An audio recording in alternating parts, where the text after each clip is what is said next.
For my first ever retrospective, I'm going to be talking about the Metroid Prime trilogy. These three games are some of my favorites of all time. The first two particularly are childhood incarnate for me, and have always held a very special meaning for me.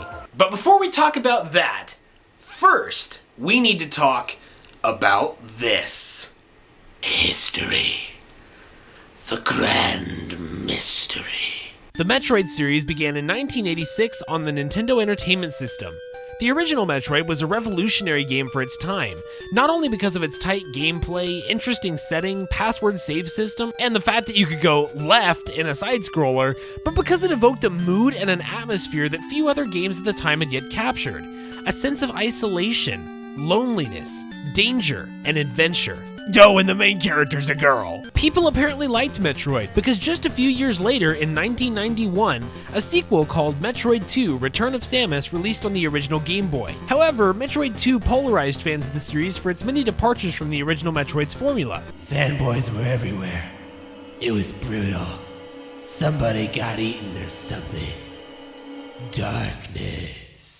Until, at long last, Super Metroid, the third installment of the Metroid series, released to critical acclaim on the SNES in 1994. It was everything the first two games had been and much more. A lonely, dangerous, atmospheric, exciting, adventurous, side-scrolling action platformer that revolutionized the history of the world and built the pyramids all in one go. Super Metroid was the definitive Metroid experience, a game with such a lasting legacy and impact on the gaming industry that to this day, it's still considered by many to be one of the greatest games of all time. But despite the critical acclaim of Super Metroid, it would be a full 8 years before another Metroid game was released. Rumors came and went about Metroid coming to the Nintendo 64, but still no announcements were made. Behind the scenes, a small development company called Retro Studios began working with Nintendo on developing the next Metroid game in 1999. Then, at Space World 2000, yes, the same Space World 2000 where the infamous Zelda animation was shown, Nintendo announced that a new Metroid game was in development that not only would be in 3D on their new console, the GameCube, but that the new Metroid game would be, of all things, a first-person shooter. This blew a lot of minds, because to most people, the idea of the side-scrolling gameplay of Metroid being translated into first-person 3D was incomprehensible. As time passed, it became more and more clear that Retro Studios was bearing a heavy burden of anticipation and criticism. The future of the Metroid series rested on their shoulders, and the question that was on everyone's mind was, could they succeed? Let's find out. Right now. By playing the game. The game begins as our protagonist, Samus Aran, intercepts a distress beacon from an unknown ship in orbit above the planet Talon 4. Samus docks her ship to investigate, and we get our first look at her new 3D style. So many polygons. After some cool cinematics, we take control of Samus, and it's time for the tutorial. See, Metroid games in the past had always been really good about being light on tutorials, because in video games, oftentimes tutorials will break you out of immersion. So instead, the Metroid series would often teach you how to play using context clues rather than outright tutorial sections. However, because this was the first ever 3D Metroid game, context clues wouldn't have been enough to teach us all the game mechanics. So now and then we'll get a pop-up explaining how to do different things, like jump, shoot, use the morph ball, and so on. This is okay though, and it's usually not immersion breaking, because the game does a great job of presenting its tutorials in a way that makes sense in context, and it teaches us how to play without giving us too much or too little information. In this opening tutorial, we learn how to use all of Samus's current abilities and weapons. The control scheme is really fluid, especially considering the limitations of the GameCube controller, and once you've got the controls down, it's one of the best designed control schemes in any game I've played. As we explore more and more of the derelict space frigate Orpheon, we discover that it belongs to the Space Pirates, enemies both of Samus and of all galactic civilization. The Space Pirates were doing some twisted experiments above the Orpheon, which went terribly wrong when the experiments began to escape. Most of the Space Pirates are dead, and the ones that are still alive are wounded. We finally reach the Orpheon's main reactor and encounter one of the escaped experiments, the enormous Parasite Queen. This fight teaches us all the basics of combat. Locking onto enemies, strafing, dodging, shooting, and spamming missiles! Once we defeat the Parasite Queen, the Orpheon's reactor overloads, and the ship becomes a massive time bomb. If you've ever played a Metroid game, you know what that means. Go, Samus, get out of there! Go, Samus, don't get blown up! before we can escape, we run into Samus's arch nemesis, Ridley. Fans of the series may remember Ridley being a major villain in Super Metroid. Before we can try and take Ridley down, he escapes the Orpheon and we take off in hot pursuit. But moments away from reaching our ship, an explosion damages Samus's suit, causing most of her equipment to malfunction. Okay. Weakened, Samus makes her escape, jumps in her ship, and takes off after Ridley toward the surface of Talon 4. Only to lose track of her target within 20 seconds. Nicely done, Samus. Nicely done. Samus lands her ship on the planet's surface in Talon Overworld, and our adventure begins for real as we set out to regain our lost equipment, find Ridley, and put a stop to the Space Pirate Menace for good. Now is the perfect time to talk about Metroid Prime's presentation. I love it. The environments in Metroid Prime are all unique, well-designed, and atmospherically brilliant. Each one of the 5 main areas in the game are memorable and interesting. Talon Overworld, where we start out, is a rainy, misty, tranquil area with an abundance of plant life. The Chozo Ruins are a wasteland of ancient monuments and structures that have been crumbling away for many years. The Magmoor Caverns are a fiery, subterranean hellhole full of dangerous creatures and precarious platforms. Phendrana Drifts is a harsh and yet beautiful land of ice and snow, simultaneously inviting and dangerous. And finally, the Phazon Mines, the headquarters of the Space Pirates on Talon 4, are a technological and scientific zoo full of traps and dangerous enemies. What I love about the atmosphere these different environments evoke is that every area of the game makes you feel a different way. The Magmoor Caverns drive me forward with their linear pathways, and the music gets me pumped up to reach my next destination. The Phendrana Drifts fill me with an odd mixture of tranquility and tension, because the beauty and peacefulness of the landscape contrasts wildly with the danger of the enemies you encounter there. The Phazon Mines make me all tense and stealthy, carefully winding my way around the pipes and machinery, always on guard, always alert in case I get ambushed by— Holy crap, I'm friggin' frackin' shagging buck! My point is, Metroid Prime has amazing atmosphere, which was incredibly important for the developers to pull off. Super Metroid was a deeply atmospheric experience, and Metroid Prime successfully echoed that experience in its own unique way, giving the player a different kind of emotion and experience, because we're playing inside Samus's head. The things that happen to her are happening to us, rather than just a character on a screen. This brings the atmosphere of Metroid Prime to an entirely different level, and I love it. As you progress through the game, you'll begin to re-obtain the items Samus had at the beginning of the game, as well as some new ones. The Morph Ball is one of Samus's most useful abilities. Samus collapses into a tiny sphere— Explain that, physics! and can roll through gaps that otherwise would be too small to access. Later upgrades expand the abilities Samus has in Morph Ball mode. The Morph Ball bombs can be used to blow up certain materials and jump while in Morph Ball mode. The Boost Ball lets you charge up a speed boost that makes you go much faster and lets you use half pipes throughout the world to reach places you couldn't before, and the Spider Ball lets you ride on magnetic rails to travel along walls and ceilings. Finally, the Power Bombs cause hugely powerful explosions that kill most enemies instantly and destroy materials that are too strong for any other weapon to breach. The Morph Ball is a lot of fun to use, and it's usually the quickest way of getting around an area. I especially love boosting into weak enemies and blowing up rooms of Metroids with the Power Bombs. Metroid, you're so dumb, you make me wanna roll in Morph Ball mode and bomb you. Cause you're all up in my business, so I think I'm gonna drop a power bomb. Now you're screwed in this brand new Morph Ball with the green rims, boosting all over Phendrana, take you for a spin. Come on! Metroid, you so dumb, you make me wanna roll in Morph Ball mode and bomb you. The Space Jump lets you do a double jump, which is really useful for getting around quickly, and the Grapple Beam lets you swing over gaps that are too wide to jump across. Going off on a real quick tangent here, jumping is one of the best designed aspects of Metroid Prime. Platforming has always been an essential part of the Metroid series, and to translate that into a 3D world, it was vitally important that players knew exactly where they were in the 3D space at any given moment so that they could platform accurately. Retro Studios spent a great deal of time working out the kinks of this problem, and man, did they succeed. Platforming is a pleasure in Metroid Prime. You almost never have any question in your mind about where you are in relation to the platform you're jumping to, and the mechanic is so well designed that even when you miss a jump, you're blaming yourself for the mistake, not the game design. But with that said, let's return to the items. Energy tanks are collectible health boosts hidden throughout the world, and if you want to survive for very long, you'll need to find and grab as many of them as you can, because each one boosts your maximum health by 100 energy units, which can make all the difference between survival and death. When it comes to weapon upgrades, upgrades, they're here in spades. The missile launcher lets you launch missiles, and there's a ton of missile expansion packs to find that increase your ammo count. The charge beam lets you charge up your beam weapons for a more powerful blast, which is usually the best way to take out an enemy quickly. And speaking of beam weapons, there are 4 of them in the game. We start out with the power beam, which contrary to its name, isn't all that powerful. Later we get the wave beam, the ice beam, and the plasma beam. The wave beam is an electrical beam that homes in and stuns enemies. The ice beam has a low fire rate, but it's really powerful and it can freeze enemies, and the plasma beam is just plain overpowered and lets you incinerate everything.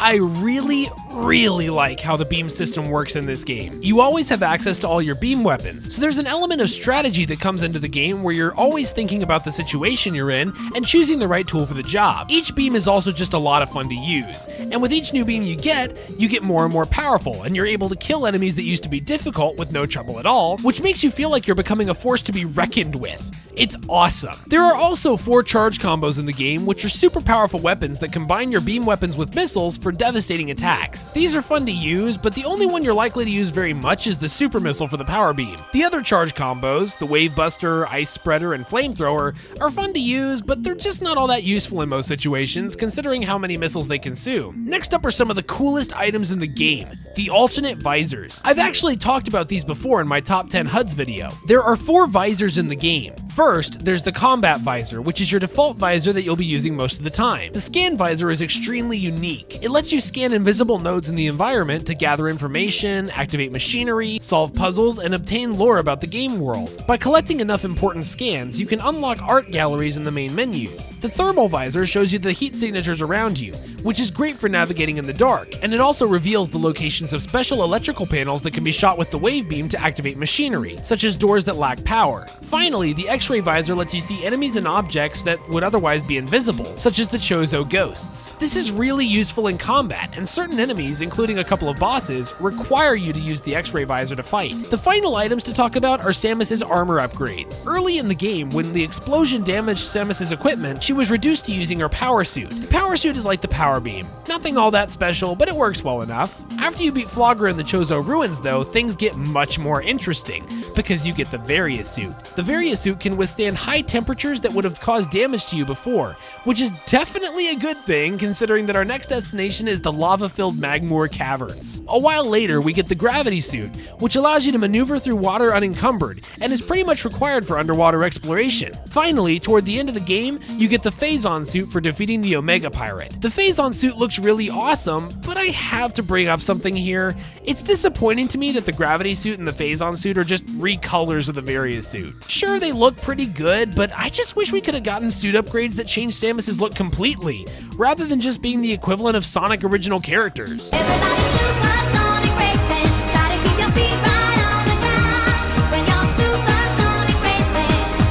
The Phazon suit makes us immune to normal Phazon radiation, so we don't take damage anymore when we touch blue Phazon. Oh, what's with this Phazon stuff? Well, to answer that question, let's return to the story for a bit. As Samus explores the world of Tallon 4, she quickly finds that all is not well. The space pirates have made several bases on and beneath the planet's surface, doing research and experiments with Phazon. Phazon is an incredibly volatile and dangerously toxic substance that came to Tallon 4 in a meteor that crashed 50 years ago. Phazon has very corruptive properties, and it's been turning the planet into a hostile place full of dangerous mutated monsters. By the time Samus arrives on Tallon 4, the space pirates are using Phazon to upgrade their weapons and mutate some of their own kind into super soldiers called elite pirates. The space pirates plan to use the fruits of their labor with Phazon to take over the galaxy, and it's up to Samus to stop them. To do that, Samus has to infiltrate the Phazon mines, put an end to the space pirates' experiment, and collect 12 sacred Chozo artifacts, which are the keys that unlock the barrier sealing away the meteor's impact crater. Only then can she enter the impact crater and destroy the source of Phazon on Tallon 4 for good. To do that though, we've gotta fight some bad guys. Oh no, he's a bad guy. Tallon 4 is a dangerous planet, both because of the space pirates that have taken over and because of the many hostile aliens that inhabit it. As we make our way from place to place, we'll encounter many different types of enemies that we can fight in different ways. I really like that about the enemy designs in Metroid Prime. There's a lot of variety, not just in the way the enemies look, but in the way that they fight, and in the ways that you have to fight them back. Sure, you've got your basic enemies like the Zoomers, the Shriek Bats, and the Beetles, which can all be killed with a few shots from your power beam. But then there are enemies like the baby Sheegoths, which have ice breath and a powerful bite, and can only be killed if you break the shell on their back that protects them from being damaged. Metroids return in Metroid Prime from previous games in the series, but they're not very hard to take out, especially once you can use the ice beam to freeze them so you can shatter them with a missile. Oh, and there's one other type of enemy I want to talk about. The Chozo Ghosts. Chozo Ghosts. Holy crap, the Chozo Ghosts. These things were terrifying when I played this game as a kid. You'll be walking around, no big deal, and then suddenly the room gets dark, and you'll hear this loud breathing sound, and then...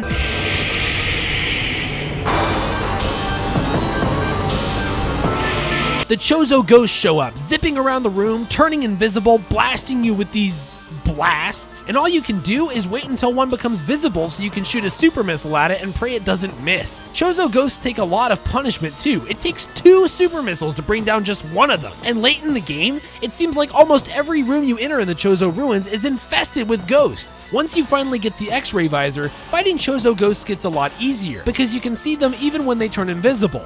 But really, these things are like fighting a mini-boss every other room. It's crazy how often they show up in the endgame. Oh yeah, and speaking of mini-bosses, let's talk about one of the best parts of Metroid Prime. The boss battles. Now, I'm the kind of guy who really enjoys a good boss battle, and these are some of the best the GameCube ever had. Early in the game, most of the boss fights are pretty simple. Dodge that! Shoot that! Pay attention to the radar! Now shoot that! But then you meet the big bosses. The real bosses. The bosses that aren't so many. Now we're getting somewhere. All of the main bosses in Metroid Prime are like gigantic puzzles that test just how good you are at using your equipment and thinking on your feet. Take Flagra, the giant plant monster in the Chozo ruins. To win this fight, you have to put the mirrors that are feeding Flagra sunlight out of commission to stun it. Then, when its vines withdraw, roll down the channels and bomb it at its roots. This fight is extremely memorable, interesting, and fun to play, because it's so well designed and it really lets you figure out how to beat the boss on your own. The most iconic boss in the entire game to me, though, has to be one of the last bosses in the whole game, the Omega Pirates. Remember how I said that the space pirates were mutating their own kind to make super soldiers? Well, the Omega Pirate is their greatest creation. Twice the size of an elite pirate and much more powerful. By this point in the game, you've fought several elite pirates and you've learned how to take them out. They attack you with shockwaves and missiles, and they're only vulnerable at certain times when their shield is lowered. These fights have prepared you to face the Omega Pirate. First, you have to stun him by destroying the Phazon hotspots on his body, which can only be attacked at certain times, just like the elite pirates from before. But then, when he's down, he summons space pirates to attack you while he recovers, and you have to use your X-ray visor to see him while he's invisible and finish him off. The Omega Pirate, for me, was the hardest boss in the entire game when I first played it as a kid, and I remember being terrified of facing him again and again, but also being absolutely determined to take him out and beat the game. It's great boss fights like this that stay with you as a gamer, even when it's been years since you fought them. And once you beat the Omega Pirate, you've entered the last stretch before the final boss. But to get there, first, we have to do something. And any of you who've played the game before know what's coming. The Chozo artifacts. Remember when I mentioned that Samus has to gather 12 keys to access the impact crater to fight the final boss? Well, those keys are the Chozo artifacts, and they're hidden all over Talon 4. There are a few of them in each of the areas we've visited so far, and to beat the game we have to backtrack to those areas and use our new items and abilities to hunt for the artifacts. Fortunately, you can scan the pillars at the impact crater to get clues of where the artifacts are, but even if you successfully decipher the clues, solve the puzzles, and find the artifacts in their hiding places, this is easily the weakest part of the game. Don't get me wrong, I get why this part of the game is here. It's meant to encourage you to re-explore familiar areas with your new equipment so that you'll grab more collectible expansions along the way so you'll be better prepared for the final boss fight. But it totally wrecks the pace of the game. Up until this point, sure, you've had to backtrack to get new items from time to time, but overall you've been keeping up a pretty steady pace of progression throughout the game. Now, all of a sudden, everything stops because you have to go get a bunch of collectibles to access the final boss. It feels like the Chozo artifacts are just there to artificially lengthen the game. It's not so bad for someone like me, who has all the locations memorized because I've just played the game so many times, but for a first-time player, this part of the game can just be straight up painful. So, you've explored Talon 4, you've gotten all the items, you've scanned everything in your path, fought all the bosses, and you've collected all 12 of the Chozo artifacts. There's only one thing left to do. There's one final area we haven't visited yet. The Impact Crater, the site where the Phazon-filled meteor struck Talon 4 50 years ago. When we arrive at the site, the 12 Chozo artifacts we've collected break the seal which has kept us out until now, allowing us to access the Impact Crater. But just as the seal is broken, Ridley appears, and after all this time, we finally get to take him out. Ridley was a huge challenge for me as a kid. Not as hard as the Omega Pirate was, but still a very tough battle. Ridley flies around the area, drops bombs on you, and when you finally bring his health low enough, he'll do these dash attacks that were the death of me as a kid. I swear, I could never seem to dodge these attacks. When we finally beat Ridley, the spirits of the Chozo help us to finish him off, sending him plummeting to his doom. I wonder if TV Tropes has anything about this. Upon defeating Ridley, the path to the Impact Crater is open once more, and we take the plunge into the lair of the game's final boss. The Impact Crater is unlike any other area we've been in. It's full of dangerous new kinds of Metroids, a new kind of red Phazon which our Phazon suit can't protect us from, and there's not any discernible background music of any kind. See, every previous area in the game has had a musical theme to set the mood, and all of the themes are unique and memorable. From Talon Overworld,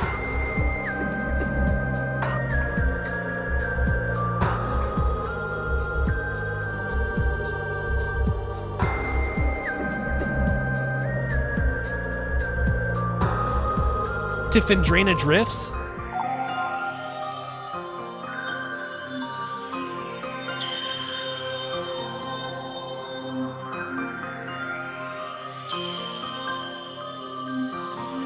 to Magmoor Caverns,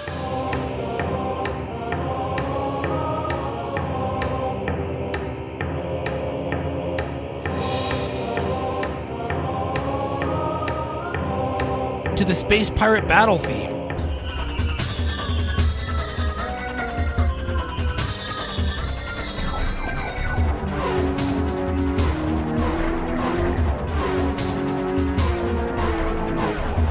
all of Metroid Prime's music so far has been catchy, interesting, memorable, and immersively beautiful. And you thought I'd forgotten to talk about the music. Crap. Yeah, the graphics look great for GameCube standards, blah blah blah, but really, I sort of already touched on this when I was talking about Metroid Prime's presentation. It's a great looking game, and the graphics kind of speak for themselves. There, you happy? As I was saying, unlike any previous area in the game, the Impact Crater doesn't have a discernible theme song. The music, if you could call it that, is a quiet, corrupted sounding crackle, which is unsettling and builds tension for the final boss battle. At long last, we reach the top of the Impact Crater and enter the lair of the game's final boss, Metroid Prime. This final boss battle is brilliantly designed. I cannot emphasize that enough. There are 2 stages to the battle, and by the end of the fight, you've had cause to use nearly every single one of your abilities and upgrades that you've obtained over the course of the game. Every tool at your disposal feels important, which lends a great sense of climax to the battle. You feel like everything in the game has been building up to this moment. The battle itself, though, is pretty simple. The first stage involves using the right beam type on Metroid Prime at the right time, and going into Morph Ball mode to dodge its charge attacks. When you reduce its health enough, Metroid Prime will fall into the deepest chamber of the Impact Crater, and Samus follows to reach the second stage of the boss fight and the final battle of the game. Metroid Prime's second form sheds the crab-like shell of its first form, revealing its true essence. In this battle, Metroid Prime will summon Metroids, turn invisible, and crap out Phazon. At first, you may not realize that this is anything significant, because the game hasn't told you about one final new ability that you secretly obtained when you got the Phazon suit. While wearing the Phazon suit, you can step into these pools of Phazon, and you'll enter Hyper Mode, where your arm cannon transforms into the Hyper Beam, doing massive damage to Metroid Prime. Almost there? Done! We beat the game, but it's not quite over yet. Just before Metroid Prime dies, it manages to steal Samus's Phazon suit and starts to explode. Samus escapes before the explosion, jumps on her ship, and if you collected enough items, she takes off her helmet as she watches the Impact Crater burst into flames. Her mission complete, Samus flies off into the stars. But if you got 100% of the items in the game, you'll see that far below, in the ruins of the Impact Crater, out of the remains of Metroid Prime,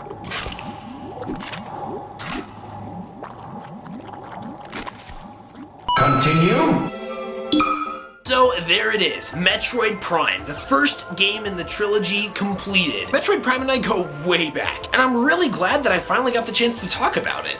I remember that the first time I played Metroid Prime as a kid, I was sick, and my dad rented the game on a whim from the video rental store for me to play. I completely loved it, but the disc was damaged, and the game froze up every time I took the first elevator to the Chozo Ruins. I was determined to finish the game though, so I saved up my money and I bought Metroid Prime a few months later, and I was finally able to experience the game in its entirety. From that day on, this game captured my heart with its immersive atmosphere, fluid gameplay, frantic combat, and incredible music. I've played through Metroid Prime many times since that day. I have all the locations of the collectibles memorized, I know how to take down each boss with ease, I know the layouts of the game's areas like the back of my hand, but even still, despite all that, I still love this game. I'm not tired of playing it. In fact, while I was recording the game for this review, I played through Metroid Prime 3 times because I wanted to see how fast I could do a 100% run with all the items and scans without using any major glitches or sequence breaks. 4 hours and 21 minutes. Beat that, Jacob. Metroid Prime will always be one of my favorite games of all time,